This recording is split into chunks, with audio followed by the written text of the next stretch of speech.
सहमी हुई है झोंपड़ी बारिश के खौफ से महलों की आरजू है कि बारिश तेज हो। चूंकि पूरे पाकिस्तान में बरसात का सिलसिला जारी है, मूसलाधार बारिश हर तरफ हो रही है, गली मोहल्लों में बहुत ज्यादा पानी खड़ा है। चंद एहतियाती तदाबीर हैं जिनको आपने नेकी और फरीजा समझकर अदा करना है। चूंकि हमारी गली मोहल्लों में जो सीवरेज का सिस्टम है आप जानते हैं, जहां भौचाल बुनियादी फसीलो दर में रहते हैं, हमारा हौसला देखो हम ऐसे घर में रहते हैं।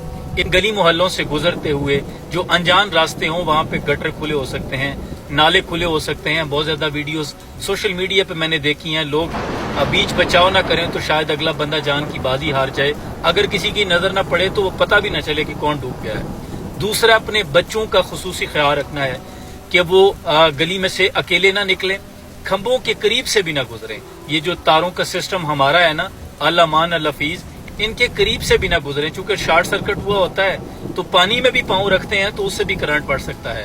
कोशिश करें कि बिजली की तनसीबात या दरख्तों या साइन बोर्ड्स के नीचे ना खड़ा हो। अपने जनरेटर्स मोटर्स वगैरह को ढांप के रखने, गैर जरूरी सफर न करें।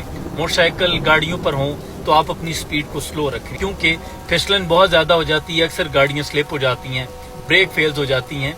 बहुत ज्यादा सोशल मीडिया पे वीडियोस देखी हैं, बच्चे शॉर्ट सर्किट की वजह से जान की बाजी हार गए। आपने अपने बच्चों का खुसूसी ख्याल रखना है, वो बाहर ना निकलें। बहुत पेचीदा और गंदा निज़ाम है हमारे यहाँ बिजली के खंभों और तारों का, न जाने कब ठीक होगा। लेकिन आपने अपनी हिफाजत, अपने अहल खाना की हिफाजत और दूसरे लोगों की हिफाजत खुद करनी है।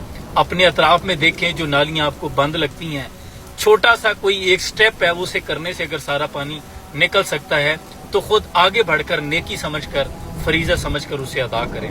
अल्लाह की दात इस बारान रहमत को रहमत बनाए, जहमत ना बनाए। अल्लाह की ज़ात हमारी गलतियों कोताहियों को माफ़ करे और नज़रअंदाज करे। अल्लाह मेरे मुल्क पाकिस्तान की खैर फरमाए। सलाम।